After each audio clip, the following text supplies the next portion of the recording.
Right now, I'm in Hawaii on a company trip for the travel agency I work for, which is also a preliminary survey for a new tour we are planning.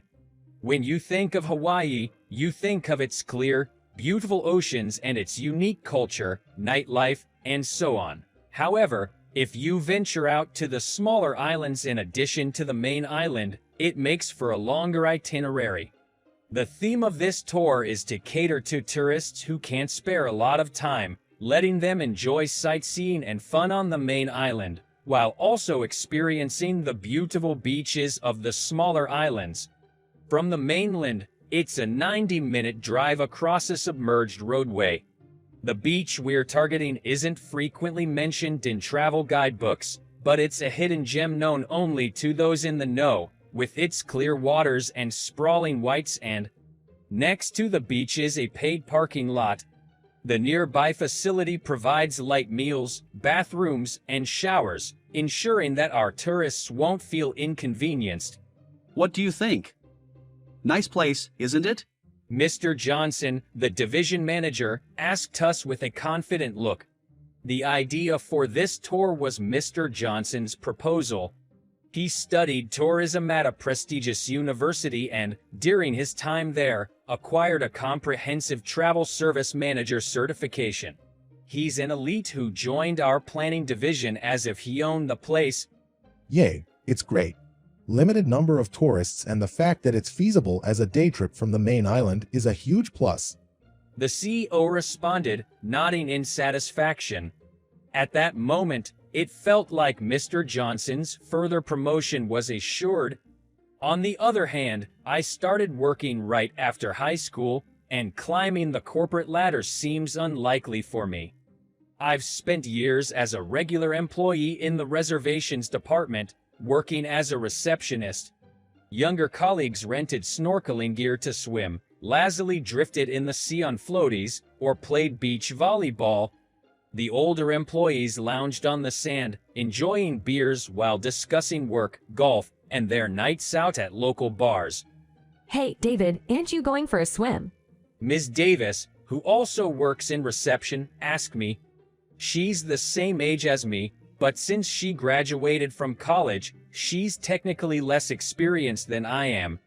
She's a beauty with a kind disposition and never looks down on me for just having a high school education. She always greets me with a smile and respects me. I often think how amazing it would be if she were my girlfriend, but I'm fully aware she's out of my league. I smiled and shook my head at her. I'll just wander around here for a bit. I'm good. It's not that I can't swim, but I didn't feel like swimming. I once got a sports scholarship for swimming to a private college, but I was injured during practice and had to be hospitalized. My physical therapy didn't go as planned, and I took a long break from the swim team, missing the nationals. Finding out that a teammate with worse records than mine won first place was something I still couldn't forget. Being on a scholarship was also mentally draining. I constantly questioned my place on the team and suffered from the after effects of my injury. Eventually, I couldn't even attend college and decided to drop out. When I consulted my parents, I was relieved when they said, "If you have decided, we will support you." I could have transferred schools, but I didn't want to burden my parents, so I decided to find a job. My career counselor helped me find a job, and I ended up working as a receptionist at a travel agency. Since I fully recovered from my injury and can't swim, but I don't really choose to anymore. As I walked along the beach, I saw a woman swimming, but something was off. She was struggling, dipping below and resurfacing, splashing water with her hands in an attempt to keep her head above.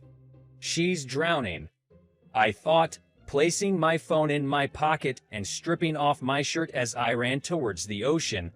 Diving in, I swam towards her. Reaching the panicking woman, I tell her, "Relax, I'm pulling you in."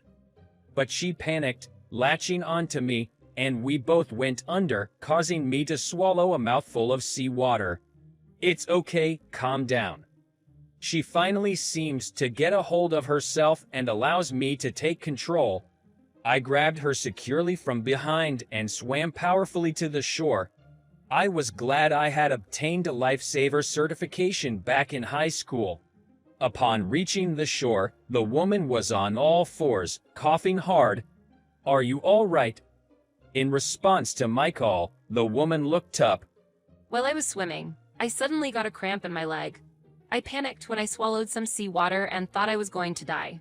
Thank you for saving me. She showed me the leg that cramped, but it seemed to be all right. She had swallowed quite a bit of seawater, but it probably wouldn't be life-threatening. Should I call an ambulance just to be safe? No, I'm okay. I'm sorry for the trouble. Hearing that, I suddenly remembered I was on a company outing. I picked up my smartphone and shirt to check the time and realized the meetup time was approaching. "I'm sorry, but I have to go if you're okay. Please take care of yourself." As I was about to leave quickly, the woman stopped me. Wait, I want to thank you.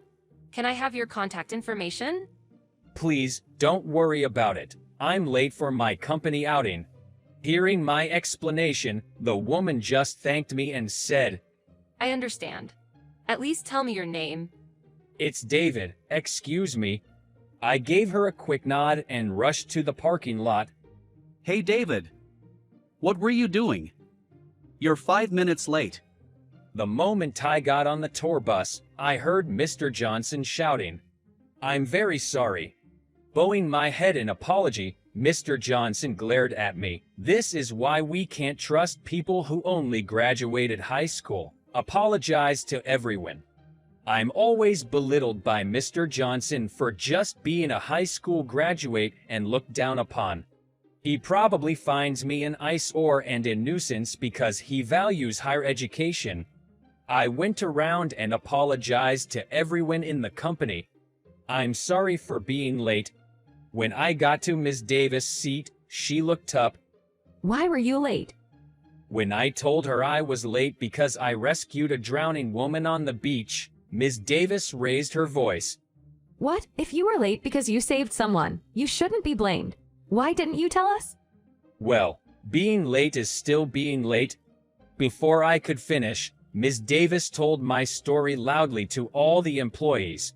Suddenly, comments like, "Is that true? You should have told us. Saving a life is amazing," rose from around me, and I instantly went from being a troublemaker to a hero. Mr. Johnson watched with a displeased face. A few days later, while I was at the reception desk, a woman holding a number ticket waved to me, "Thank you so much for the other day." Thinking she was a customer I'd helped before, she added, "I'm the one you saved from drowning in the waters of Hawaii." I was taken aback, as she looked different with makeup, neatly styled hair, and dressed well. "I only mentioned my name. How did you know I work here?" I was genuinely surprised, having thought our encounter was just a one-time event. When I heard you were there on a company trip, I asked the local store clerk which company had been there. I recalled Mr. Johnson mentioning talking to the store clerk about organizing the tour. My name is Rebecca Smith from Inspired Travels. Actually, I was also there that day for a scouting trip for a new tour package. She handed me her business card. Inspired Travels is a rival of our Elite Travels. They always have higher customer ratings, more repeat customers, and major corporate clients. Ms. Smith brought a box of sweets, which I initially declined but accepted due to her insistence. Since it was too much for just me, I decided to share it with my colleagues. "Here, enjoy these, everyone." Oh, thank you. Is this from a customer? When I give it to Ms. Davis, she asks. I explained to Ms. Davis that it was from the woman I'd saved in Hawaii. Her name is Rebecca Smith, and she works at Inspired Travels. Apparently, she was there that day for a scouting trip too. After explaining, Mr. Johnson called me into another room. Rebecca Smith from Inspired Travels, the CEO's daughter? Helping the daughter of a rival company, what the heck were you thinking? I was dumbfounded. Wait a minute. Just because she's the daughter of a rival company's CEO doesn't mean I could just let her drown at the beach. That's why you'll never get ahead. It's a competitive world out here. If you hadn't saved that girl, their tour would have been cancelled, and our company would have had an exclusive one. I was terrified to realize the extent to which Mr. Johnson wanted to bring down the rival company. Mr. Johnson told me he'd recommend to the CEO that I be transferred. When I told my colleagues about it, Ms. Davis reassured me, "Don't worry, David, you saved someone's life. There's no way they'd transfer you just because she's the daughter of a rival company's CEO. Our CEO will understand." Despite his encouragement, the reality was harsh. 3 days later, I received a notice of my transfer to the countryside in 2 weeks. The CEO, like Mr. Johnson, probably didn't want me to save Rebecca Smith. After that, I was swamped with calling and emailing our valued customers to report my transfer and express my gratitude. I'm so sorry I couldn't be of more help. Seeing a sadder look on Ms. Davis's face than mine, I smiled and reassured her. "It's okay. I'll manage somehow." But the thought of working in a place where I knew no one was daunting. At that moment, a colleague at the counter called me over. "There's someone here to see you, David." Perhaps a customer came in person to express their gratitude after receiving my email or call. When I approached, an elderly man I didn't recognize was standing there. His aura was intense. I'm David. How can I assist you?" To my surprise, he gave me a warm look and said, "Thank you for saving my granddaughter, Rebecca." Upon hearing granddaughter, I realized he was the founder and chairman of Inspired Travels. I was taken aback by his sudden visit. "I heard about the unjust treatment you're receiving due to saving Rebecca. I'm glad I made it in time." Before I could ask how he knew, Mr. Smith said, "Let's go." He took me to the CEO's office, a place I'd never been. Mr. Smith knocked and entered. Upon entering, the CEO looked shocked to see Mr. Smith. What do you think you're doing barging in here? The CEO yelled. "You're the one in the wrong, punishing David for saving a drowning girl. I've been patient out of respect for the previous CEO, but I've had enough." I later learned that Mr. Smith and the former CEO of Elite Travels were college buddies. Though they went to different colleges, they ended up working at the same travel agency by some twist of fate. They learned and honed their skills in the travel industry, got certified, and worked hard. However, due to an economic downturn, that travel agency went bankrupt. Both of them decided to go independent and set up their own travel agencies. They grew into major competitors, but remained close friends. Around that time, the former president was diagnosed with stomach cancer and decided to step down from his position. He passed on his role to the vice president at the time. At first, the president adhered to the management policies of the former president. However, over time, he began prioritizing profit. Furthermore, he viewed the Inspired Travels as a rival and used various tactics to steal customers. But Mr. Smith didn't make it public because of his connection with the former president. "If you don't get your act together, I'll call an emergency shareholders meeting," Mr. Smith threatened. The CEO, sounding defensive, retorted, "You're not even a shareholder." Mr. Smith smirked. "Do you know who the largest shareholder in your company is?" The CEO's face turned pale. "That's right." Subsequently, the major shareholder, the former CEO, convened an emergency shareholders meeting, and the CEO was voted out. The former CEO sold all his shares to Mr. Smith, resulting in Elite Travels being acquired by Inspired Travels. Although acquired, the staff continued working as before, but with improved working conditions and better benefits. My transfer was canceled, but in a twist, Mr. Johnson was the one who got transferred. Mr. Johnson, the department head, was not only known for bullying his subordinates but also for bribing hotel staff to divert rooms that the inspired travels secured. He also tried to tarnish their reputation by posting bad reviews online. Because of this, he was demoted to a regular employee. Some time passed. One day, I invited Ms. Davis out for dinner. I heard it from Mr. Smith. It was you, Ms. Davis, who told the chairman's grand auditor about my impending transfer, wasn't it? Ms. Davis nodded. I just couldn't accept the fact that you were being transferred. I reached out to Miss Smith in desperation. I never dreamt that the chairman would step in and buy our company. I extended deep gratitude to Ms. Davis. Thank you so much. If it weren't for you, I'd have been transferred by now. I just really didn't want you to leave. She replied, her cheeks turning a shade of pink.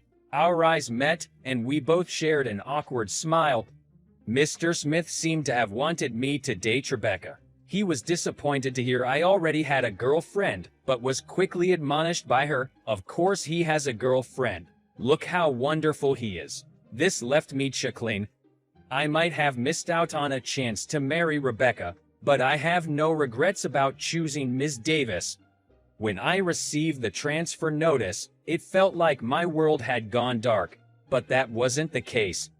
Ms. Davis, who reached out to Rebecca about my transfer, Rebecca, who felt indebted to me and shared the matter with her grandfather, and the chairman who decided to acquire the company. With their help, I am where I am today.